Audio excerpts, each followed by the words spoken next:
Hey everyone, it's the Odin Boys here. I'm Vaughn. And I'm Anthony. And this is the Odin Beard Podcast. We're coming to you a little late. Well, I'll explain why later. But today we'll be discussing who? We'll be discussing his character as your Bronson and my character Hiro Watanabe. I didn't know how to say his last name, that's why he said his last name, because I don't do well with Japanese. Yeah. He's the we, not me. And they both live in the same world, so you'll be getting two sides of the same coin. Yeah, it's going to be a little more easier to follow, more linear time. Instead of having two characters from two separate worlds, we thought it'd be neat if we showed two characters in the same world who actually interact with each other a lot based on their relationships with other characters and whatnot. So, I guess just start with your questions. Let's get started on this. Alright, Vaughn, so the first thing I want you to do is to visualize the character to give us an idea of what he looks like, as per usual. So it's the first question we're going to be doing for every character, pretty much. Alright, Azor James Bronson is his full name, and he has bright blonde hair, bright platinum blonde hair, and it's just long enough to just dangle over his eyes, like his bangs just dangle over his eyes, but the sides and the back are short enough to not really poke out or anything. He doesn't have long hair, it's more medium short, if I have to describe it that way. I swear to God, if at some point he gets a Brady Bunch haircut, I'm going to smack him. He doesn't get a Brady Bunch haircut. This is not Doug Trio from frickin' Pokemon, Anthony. Anyway, his eyes are probably the most special feature about him. With a lot of my characters, I focus heavily on their eyes because really the eyes can express a lot of emotions and can express a lot of different things about your character. Such as, with Azzy, you have honey brown eyes, golden honey brown eyes, that under the right lighting, as in what we're under right now, they become golden, like a wolf's eyes, like yellow golden eyes. They're really beautiful. Did you purposely coordinate that color with his hair, or? Yeah, actually. When I first came up with the character, he's 9 years old. He's an old character. He was my very first character I ever created.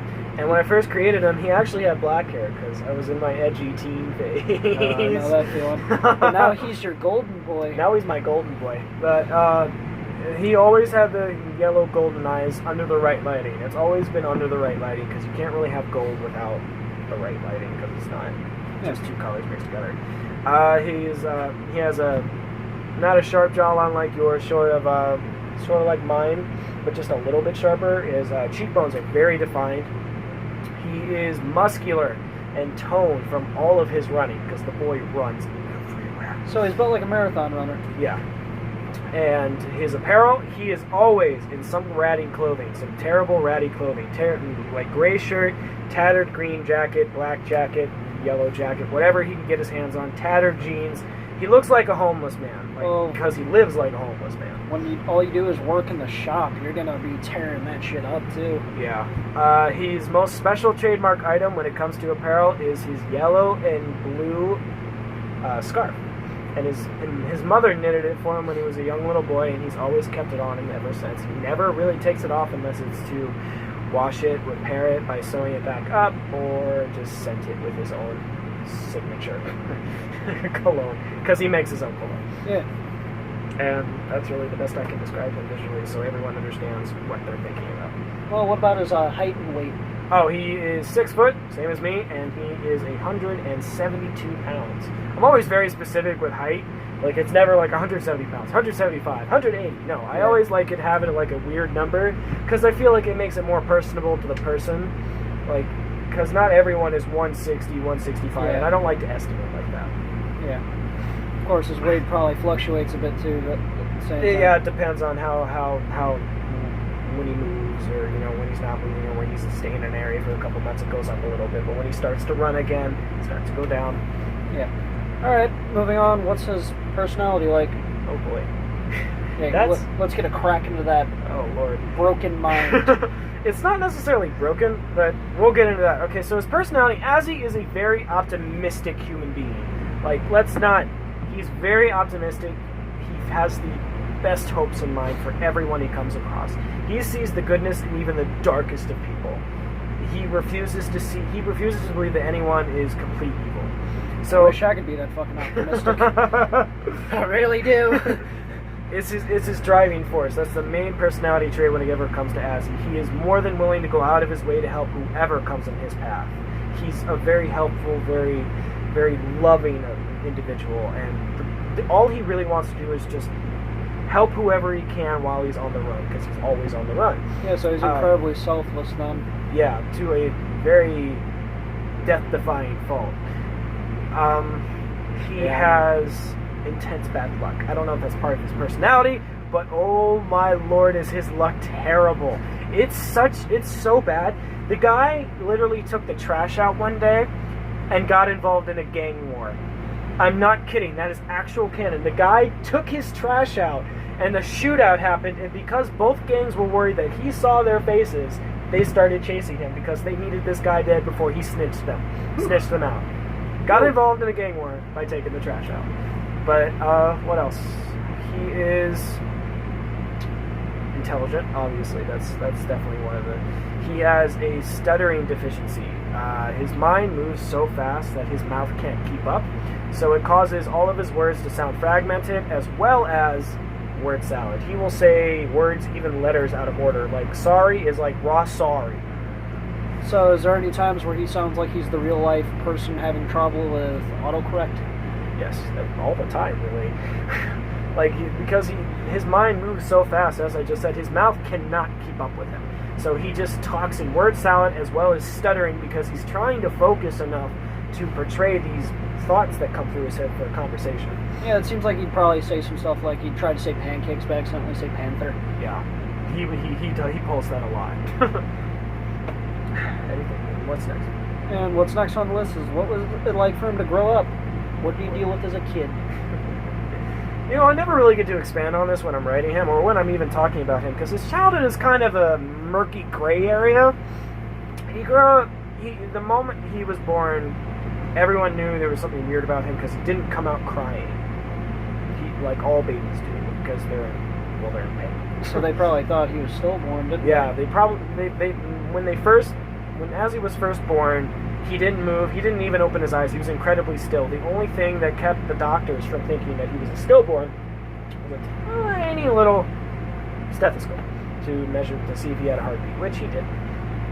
And so from that moment, his parents knew that he was an incredibly different baby. He was going to be an incredibly different individual just from that alone. Yeah, there's some people that are so superstitious that the moment that would have happened, they would have treated that child terribly from the get-go just because of some little fear.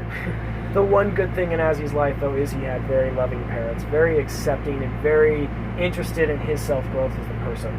That's good. So he grew up with his parents just very accepting of who he was. He showed an advanced ability to learn right from the get-go. He was already talking within 6 months. He was walking not a month after that. He was able to read by 2 years, and he was reading advanced textbooks by 7. Yeah, I bet he was doing a lot of physical stuff really early too, because when it comes to babies, their learning really does depend a lot on their physical...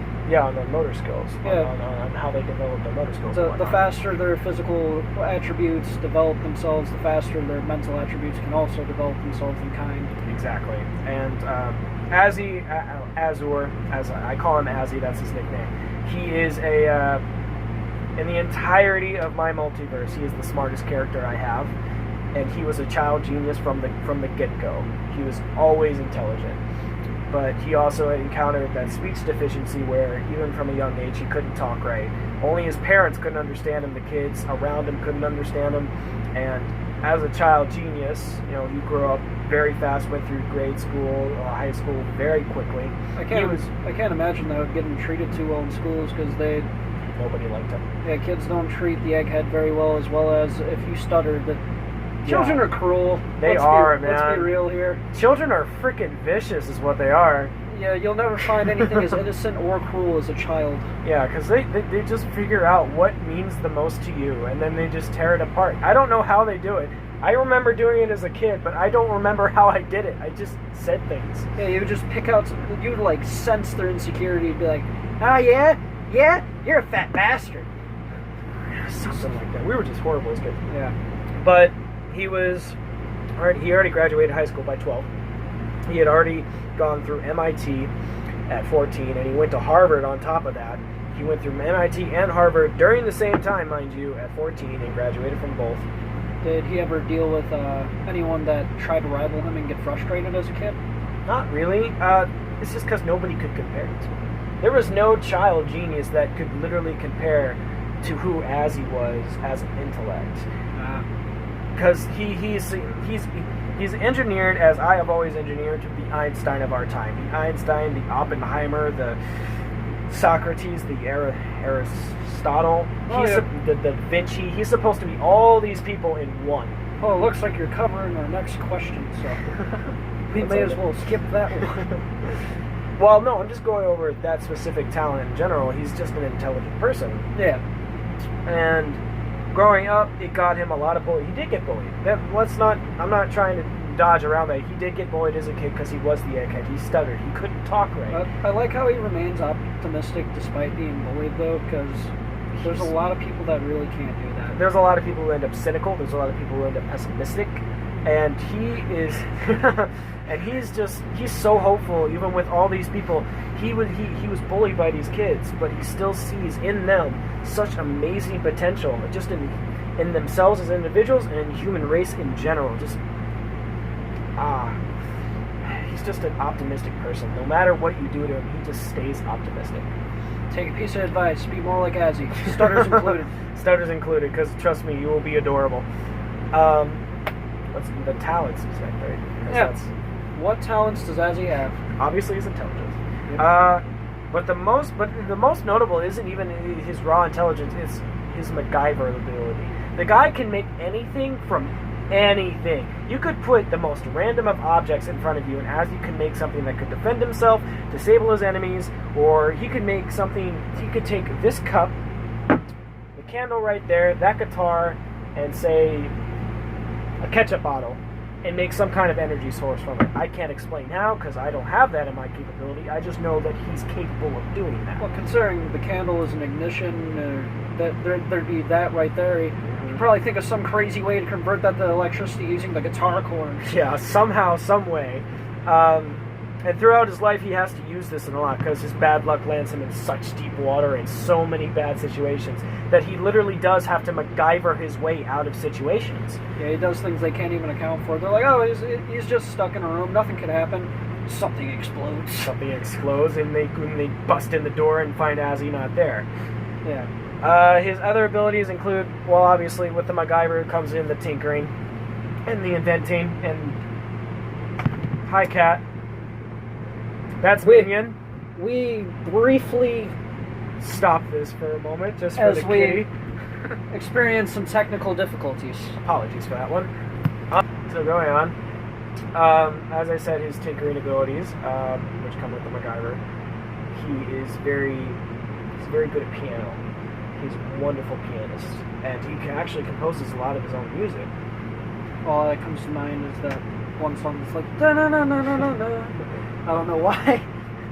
Yeah, he's a very, very talented musician when it comes to the piano, and he is an excellent writer, obviously, because he can write normally, but he can't talk normally.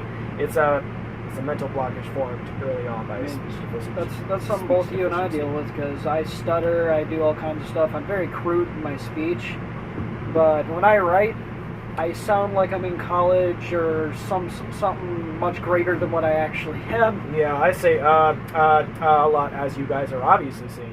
But when I'm writing, it doesn't seem like I could actually talk like this in real life. Yeah, we seem so much more driven in our writing. And so much more intelligent than we actually are. Yeah. That's all I really have for his talents, right off the bat. Well, next is, what's the greatest adventures he's ever had that you can think of? Just for a reference, Azzy has over 122 adventures. He is my most developed character. He has the most backstory. So I have to choose 3 out of 122. Yes. Because this asshole wanted to know this. Yes. So number 1, obviously the first one that always comes to mind whenever I think of Azzy's adventures is my own little Most Dangerous Game, which is a little short story you may have read in middle school, or you may have watched the movie or something like that. The basis of the story is Azzy gets captured by some redneck hicks that are from backwater holy hell. I won't mention what state. And he... Roll time! Oh, God. he gets captured with this other person. And essentially the basis of the story is they capture him because they want to hunt him, because they've hunted every kind of animal out there, but the most dangerous animal you can hunt is another human. They were vastly underestimating how dangerous it is to hunt somebody like Azzy. In that moment, they knew they fucked up. They kill the first person that's captured with Azzy, much to Azzy's chagrin, because he really does try to figure out a way to get out and save him, but he just can't in time. So they kill him, and then they release Azzy, which was their biggest fucking mistake. By the time that they step out of the door ready to hunt Azzy, because they like to give their prey some time to run, Azzy already has 18 traps waiting for them, because he had them all in his head, just ready to go. That just sounds like a horrible time. None of them kill, because Azzy's very anti-kill. He will not kill anybody, because again, he always sees the best in people. He thinks that you can always suss out the good out of someone. I'm pretty sure after 3 broken joints and limbs, being tased, and many other painful lacerations traps and broken bones, I'm pretty sure they'd want to die. They would. By the time Azzy's done, one of them has a collapsed lung. It doesn't kill him. He doesn't die, but he has collapsed eardrums. His kneecap is shattered. And the other guy deals with several broken ribs, punctured intestines. Again, doesn't kill him. Ouch. It's literally just enough just to disable them. Ooh, that still sounds terrible, though. His second adventure would probably have to be, ironically, even though I rag on Anthony for being a weeb all the time, his adventure in Japan. Because as he goes to Japan at one point to get away from a certain criminal element that he unwillingly got involved in. Out of bad luck. It's all out of bad luck. So he goes to Japan, he goes to Tokyo, and again, bad luck strikes him. He gets involved with the Yakuza. Unfortunately. He doesn't mean to. He never means to. But basically, honestly, all this story is the Yakuza continuing to corner Azzy and him finding a way out of it. Just out of sheer MacGyverness. I feel like there'd be a moment to where they stop chasing him. They actually give up. They're just like, nah. Well, the reason why they're hunting him is because they think that he stole a briefcase full of their nefarious plans, which I never actually went into detail because it didn't really need to be told in the story what the plans were. All we needed to know was that they're nefarious. If I would just be, because it's who I am as a person, I would have just made him go through every anime cliche area. Just Azzy doesn't do that because I'm not very anime lover. So I would have just been like, making him go everywhere in like a matter of 10 minutes because Japan's surprisingly small. Yeah. And the third adventure would be when he finds Belle. Belle is someone he meets in his life, and the way he meets her is through he actually gets saved by her because he just had a PTSD-fueled dream where he pissed himself, which does happen to a lot of people who have PTSD. Yep. And so he changed pants and all that. He walks out, and it's starting to rain, so he gets under a bus station. And as he often finds, he has bad luck yet again, and 3 drunk assholes come to the bus stop and start screwing with him, pushing him around, and then they finally push him on the ground, and then all of a sudden you hear this rough, brusque voice just yelling at them, and then oof, oof, oof, pow, pow, pow later, they're all on the ground, and Belle's just standing there with a broken bottle and just looking at him. Tough girl. Just looking at Azzy and saying, "You look like shit." And then they go out. That's rather blunt, but I love it. And then they go out for waffles. And it'll make a lot more sense when we get deeper into the questions, but that is honestly one of his best little adventures. It's not an adventure, but it's one of the best little adventures he has. Hey, Vaughn, guess what the next question is? No, you can't look. Take a guess. Just take a wild guess. You didn't ask the romance? Nope. Most interesting inventions. Oh, fuck me. You got to do science, boy. I hate doing science. Number one, sonic spheres. There is his most iconic item because it's something he creates as his best disabler. Okay, so what these things can do. Now, I understand the science may not be right. I understand that in the world I've created, they work for this purpose. They emit infrasounds, which is something like a detection we can't hear. We can't hear that shit. But it emits infrasound, a wave of infrasounds in a specific area. Now, of course, sound waves travel and travel and travel, but they're concentrated to the point where they're labeled as infrasound within this I don't know what the word is, diameter, radius, within this radius. And what it does is it collapses your eardrums. That's the first thing it does. It collapses your eardrums, and if he tweaks it just enough, it can cause your lungs to collapse. It can actually cause bones to break just because it's silent sonic booms slamming into your body. Yeah, one thing that can happen when it comes to sound frequencies, a lot of people don't realize how dangerous it is and how much damage it can do. Because it may sound weird, but like an explosion or any sort of big boom you can think of, the main killer when it comes to those things is the sound waves, the rapid expansion of gas. Yeah. And that's and the way he avoids it himself is he has a special pair of headphones. And they just look like your normal everyday headphones, and they basically block. They radiate, they vibrate in his ears and vibrate against his cranium, which vibrates throughout his entire body and cause his body to basically the infrasound bounces off of him and back into the radius itself, if he's within the radius, which can cause deeper damage. They don't go so far as killing if he's careful about it. He has to be careful because it's a very fine line with this kind of design. Yeah, you can easily cause hemorrhaging in the brain. You can cause heart failure, all sorts of really, really nasty things. Even what could be a really minor sound wave to a spot that does very little damage. If it hits a different spot, like an aortic valve, and it causes they call it an irregular heartbeat. Mm-hmm. Just that is enough to kill you. Yeah, and that is something so tiny. And his second one, I would have to say, is his artificial grafting. He learns how to artificially graft skin with barely any tools in his vicinity. Now keep in mind that this isn't the best way to do things, and he realizes this, but there are moments where he does get hurt very badly and he has to repair himself. Yeah. So he has the best way I can describe it, he has an artificial graft on his forearm, right here.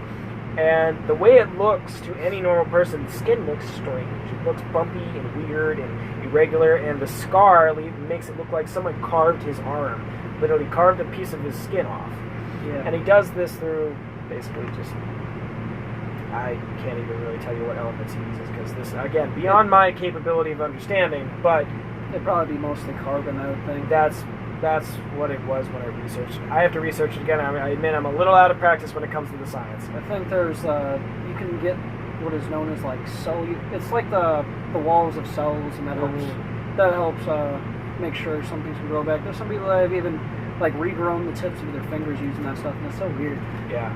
The human body is strange. Yeah, it's very strange. I agree with that one. His third one is actually something I explained a little better, because me and him actually talked about this before the video. Yeah. He creates a small portable generator that is able to take in the energy from plants. The photosynthesis creates energy, because it's like, and it basically sucks it in, then boosts it back to said plant to give it a stronger beam of light, basically UV rays, and it creates more, like the photosynthesis is stronger now, it's sucking in more and it's putting out more, and then the third function is to suck in excess energy into said generator to allow it to power handheld devices, or even when it gets deeper into it, really, really deep, and it's not just one thing, it's a huge machine, it can power an entire house. Fuel-free, absolutely no fuel, just use it sounds like a really interesting clean energy. But he does it, like most plants would not be able to take this kind of thing, but one of the most important things that as he studies is botany. He is he's an amazing botanist. He has a PhD in botany. And he creates these mutant plants that are actually capable of going through this rigorous change of constant chemicals and and they still put out your normal oxygen input that most trees take in and we take in. It's just but, got a more efficient energy process. Yeah, and the excess energy is the only thing taken in. It doesn't take out the energy that's needed to give breath to oxygen and stuff like that. Yeah, because if you take too much energy, plants are very efficient. Mm-hmm. Very logically cold, efficient, well-oiled machine, basically, just a so biological. If you take too much energy from it, it's just going to slowly die away. I mean, anyone who's tried to take care of a plant and failed, you already know what we're talking about. You guys understand exactly where we're driving at. And I mean, at the same time, there could be someone out there who proves this entire little thing wrong. And if you can, help me make it work, because that's all I want to do. I want to make my stuff as realistic as possible, especially when it comes to Azure. Yeah. All right, are we going on to the next one? Yeah, of course. Okay, well, you already kind of dipped into his family, so why don't you talk about his friends, his best friends? His besties. His besties. He makes a lot of friends. I wouldn't necessarily call them. I would call them acquaintances, because all of his travels. Again, he has 122 adventures, so he runs into a lot of people. I have over 400 support characters for Azzy alone, and just from people he runs into. Why don't you just talk about the most? Yeah, just the most important. Samantha was a really good friend of his before all that stuff happened, which I'll go into a little bit deeper detail when we talk about something else. We'll just make sure it's allowed, it's implied. Yeah, Samantha was one of his best friends. Belle, obviously. Emma. And Hero is one of his best friends in life as well, because they're very similar and they can relate with a lot of issues.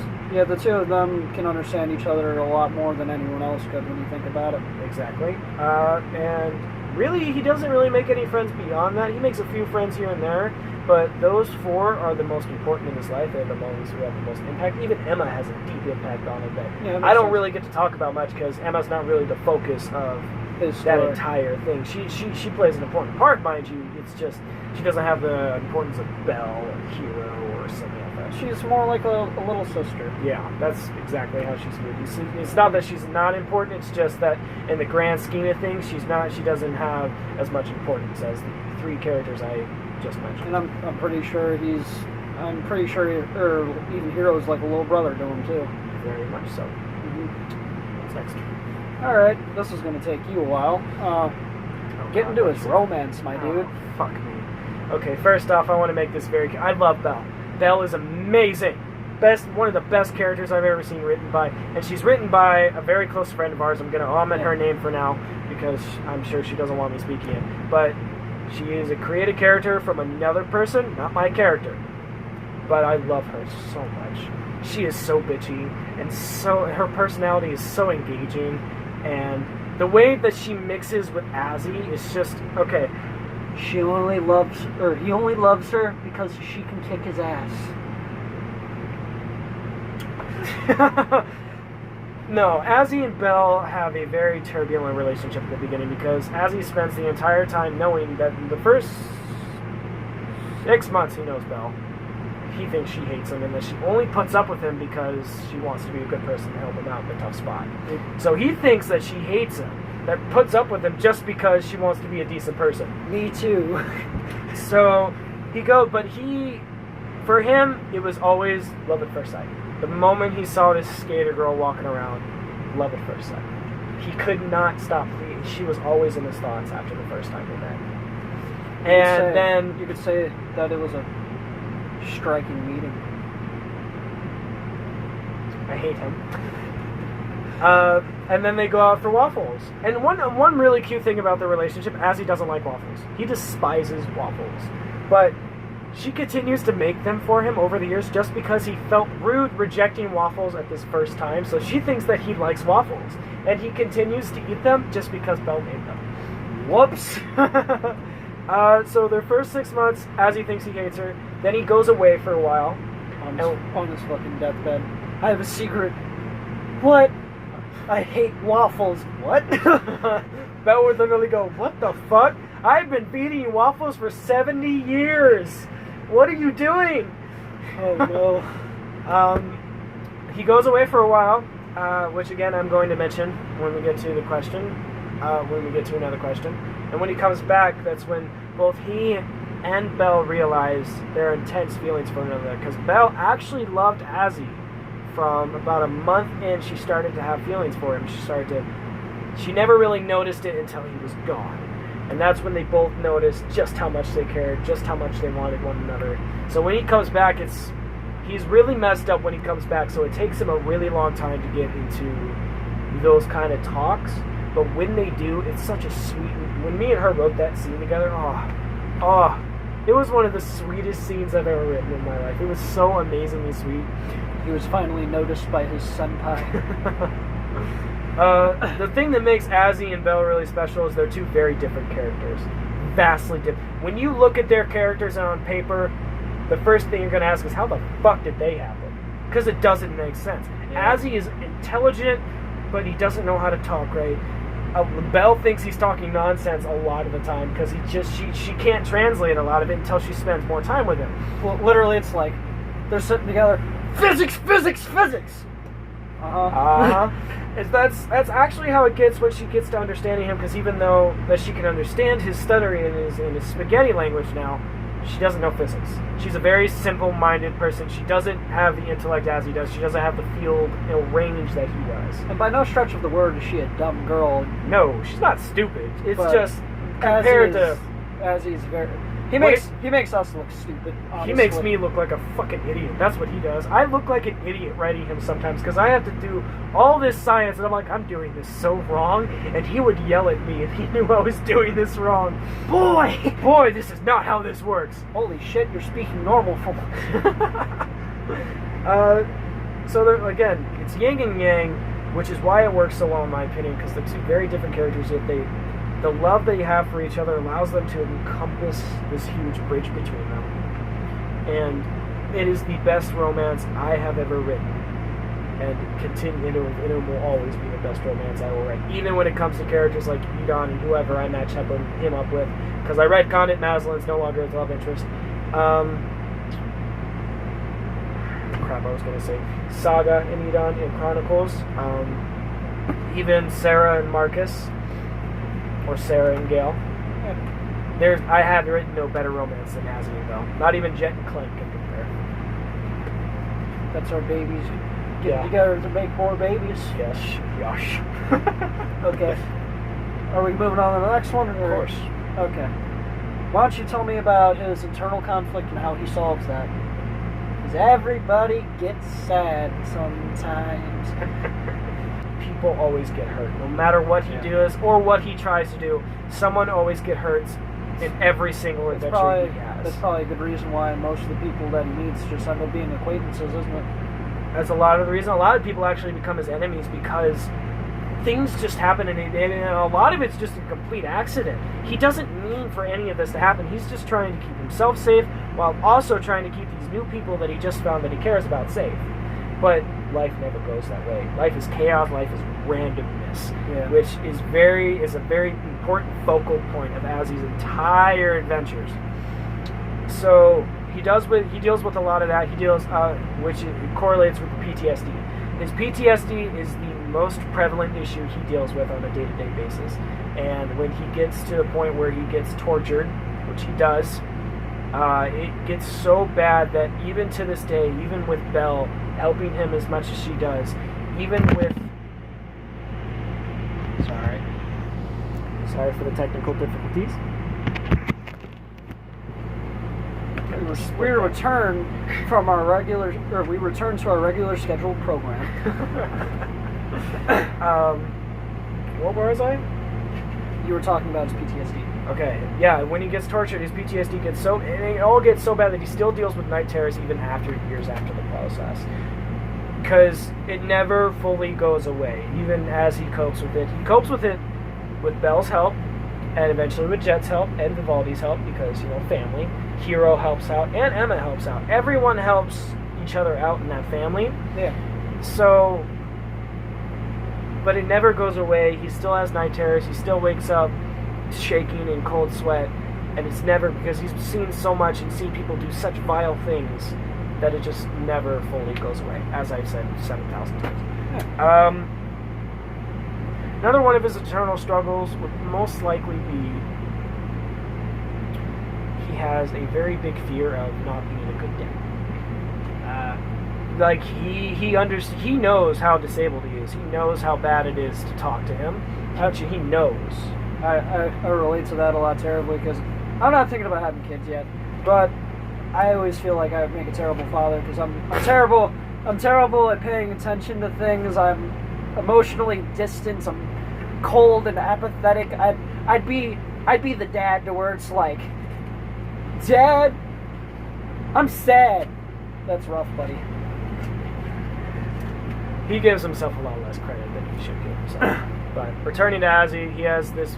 He doesn't feel that with all these disabilities, he doesn't feel that he'll be a good enough dad to either Jet or Vivaldi. Yeah. So that's another. But he literally conquers that just by watching these kids grow up. Jet turns into an amazing human being. Probably my most famous character by far is Jet. That's a whole other. That's another character interview that's gonna take a long time because Jet does a lot of shit. And Vivaldi that's his little bit. That's Daddy's girl right there. Yeah. So I mean, just watching these kids grow up is how because he knows after so many years, he knows he did a good job. He knows these are good children. All right, we're going on to the next subject. Well, let's just keep it to the most notable ones here. But what's some external conflict he's dealt with and how he solves it? Wow. Wait, no, sorry. Hold on. External conflict he's dealt with. I know, but Wild is still the most true. notable one. The most notable one, yeah. Wild is so Azzy lives in a cryptid world, right? But it's also it's slowly crawling into dystopia. The reason why is because technological conglomerates are basically commissioning out their services to make massive weapons of war, massive weapons of oppression, yada, yada, yada. And that's something that ties in for both Azzy and Hero. Yeah. And Azzy spends a lot of time running from mercenaries sent after him by these technological conglomerates because they know just how intelligent he is. And Azra refuses for his intelligence to be used to oppress people in any way. He will never, ever allow his mind to be used for something so awful and so greedy. And a lot of people would think, oh, that would never happen, but think of how around World War II, look at how much Einstein and what he had in his research was sought after. How much the world powers wanted to grab at him to be able to further their own means. Which we're very lucky he fled Germany when he did.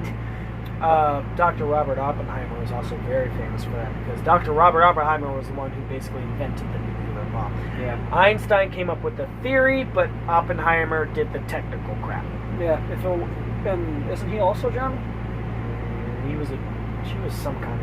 I don't think he was a German Jew. I think he was an Austrian.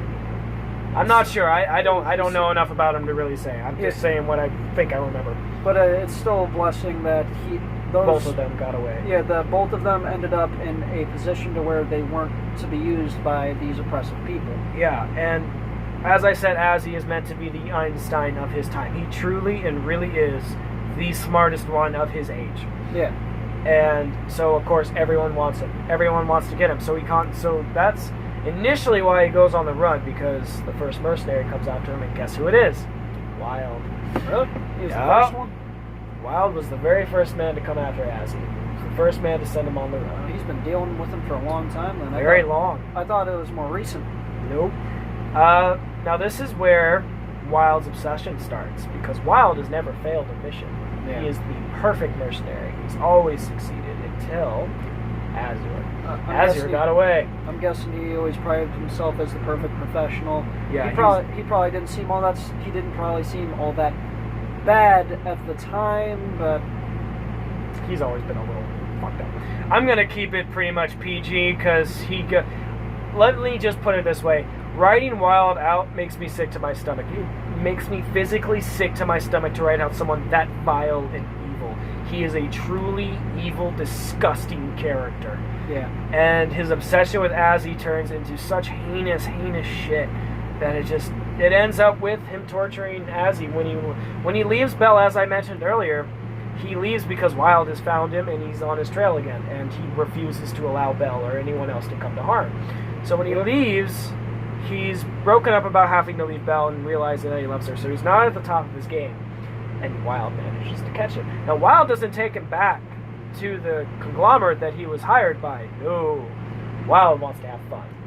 And now, for all the trouble Azzy has caused him over the years, Wild spends a straight month doing nothing but mentally and physically destroying every aspect of Azzy's character. Which is, it takes a truly sick and sadistic individual to pull that sort of thing. He does it down to the most minute of details. He goes down to the tiniest parts of Azzy's personality just to tear it apart. Yeah, and I'm sure he pulled some medieval shit. I'm not going to talk about it.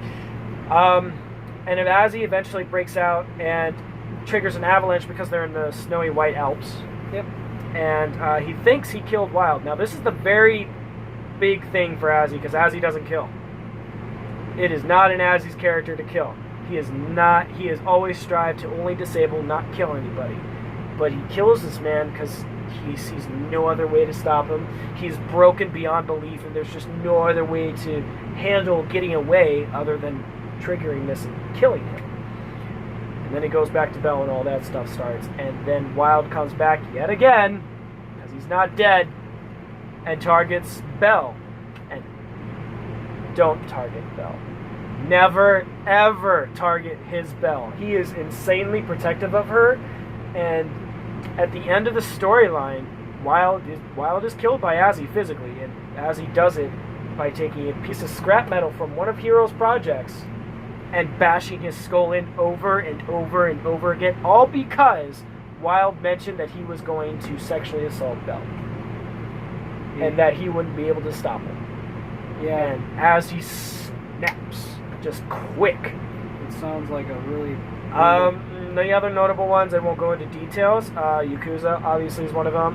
The Irish Mafia in New York is one of them. The Crips and Bloods. the Aryan Brotherhood is actually becomes one of them, even though they're predominantly a prison gang. Yeah, Azzy ends up in prison. I don't think I've ever told you that story. It's a complete accident that he does, mind you. Again, complete accident, but he does end up in prison. I'm not meant to be here. You look like a pretty boy. That's exactly how it goes. I mean, he's got blonde hair. He's very white. They probably thought he was the... Muscular. They probably thought he was the... Anyway, next question. Moving on. What about his kiddos? I won't tell you to go too far into Jet. I can't go too far into Jet. Jet Micah Bronson is his firstborn. He is not as intelligent as his father, but very close. Jet is an incredibly intelligent man, but he mainly delves into engineering, mechanical work, and biological fuckery. Yeah. Especially, he gets really deep with his wings. He gets really deep with how he starts to hack genetic code, all that stuff.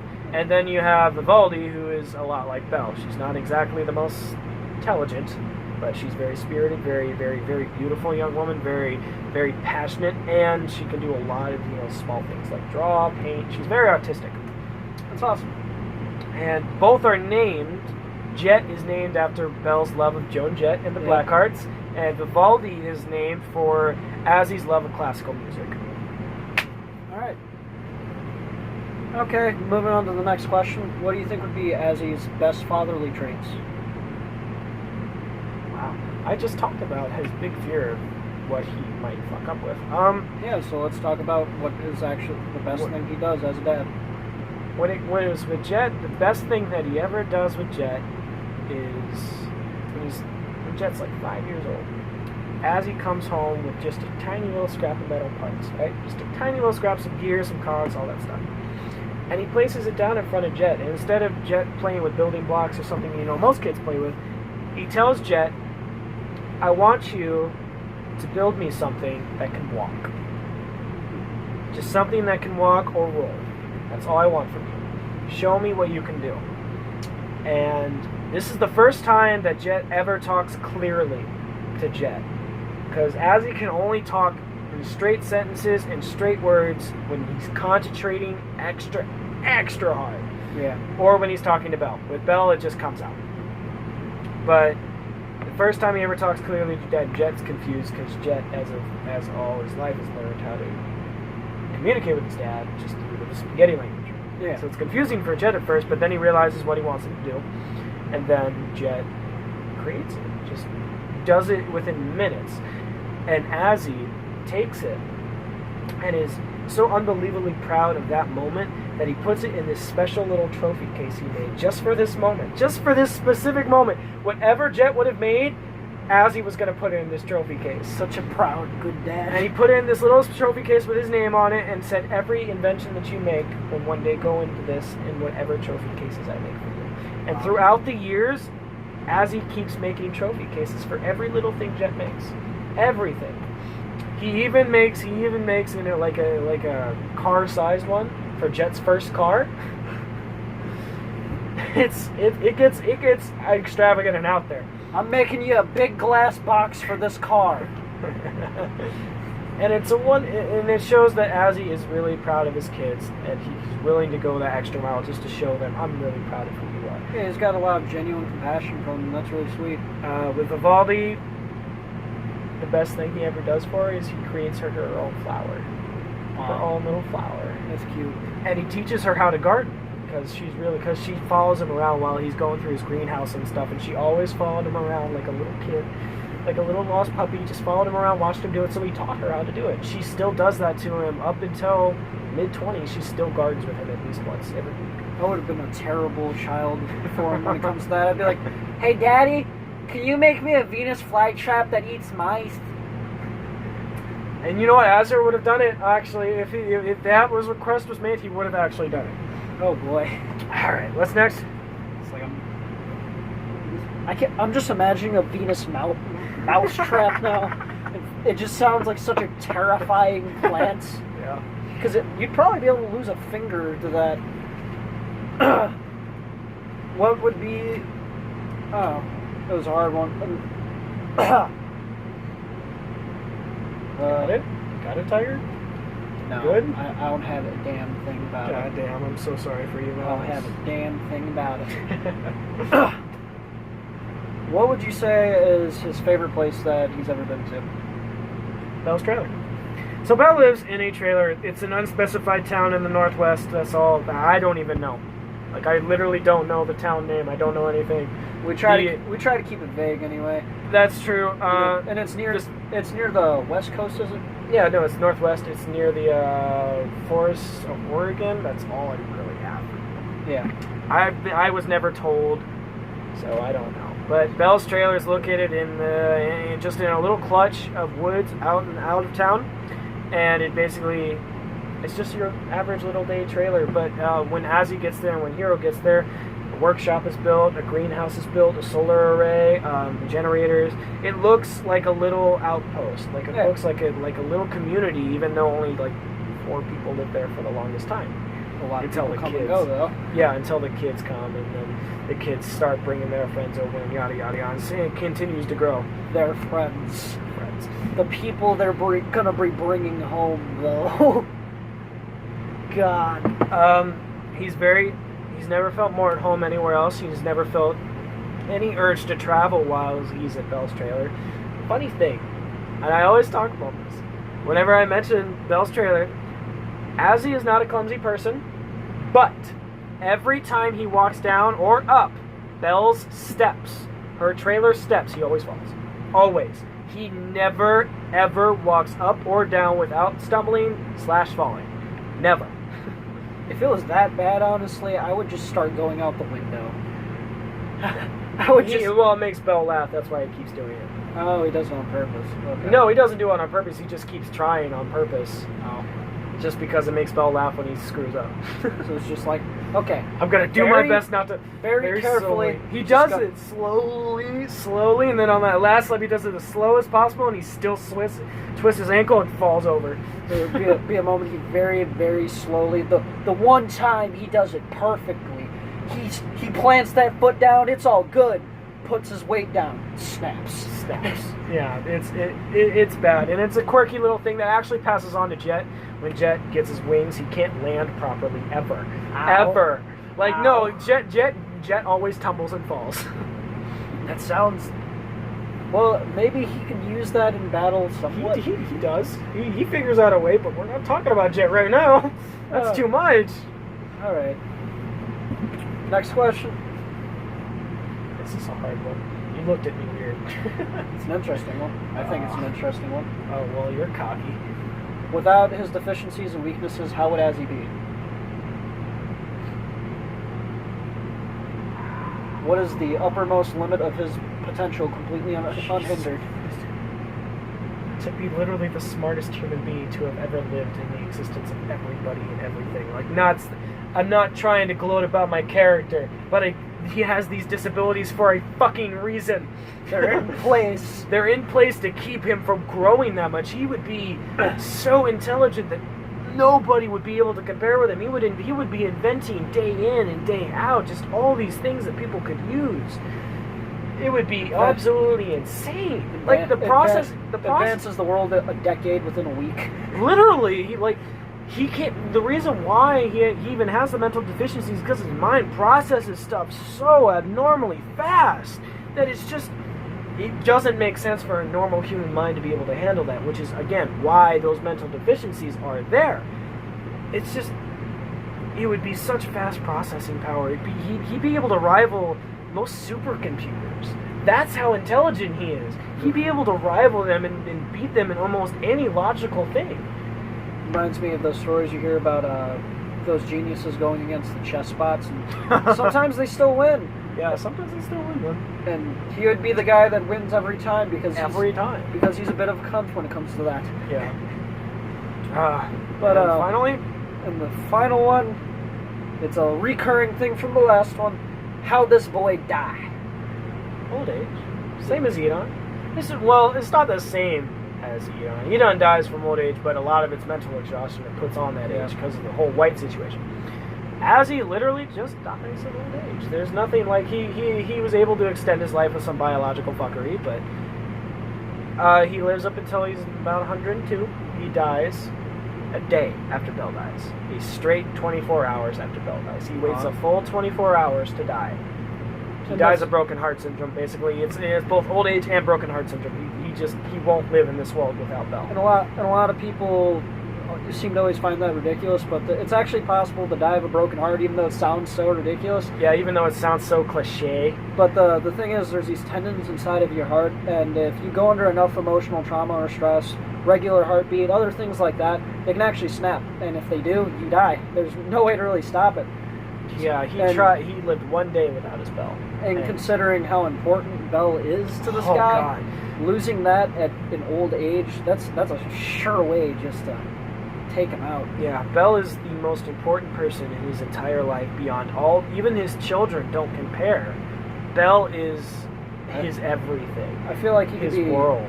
I feel like he could be in his mid-20s and that would still kill him. Oh, it most certainly. If it wouldn't kill him physically, you could be damn sure it'd kill him emotionally. Yeah. He would not be the same. He wouldn't be intelligent anymore. He would just be an empty husk of a person if his Bell would die. She does a lot of things for him in his life. But with that, we're done with this episode. Thank you guys for watching. Make sure that you drop a like and a subscription. Make sure to check out his episode next. That's what we're about to do. And yeah, have a good night or day wherever you are. Yeah. Later, my dudes. Bye.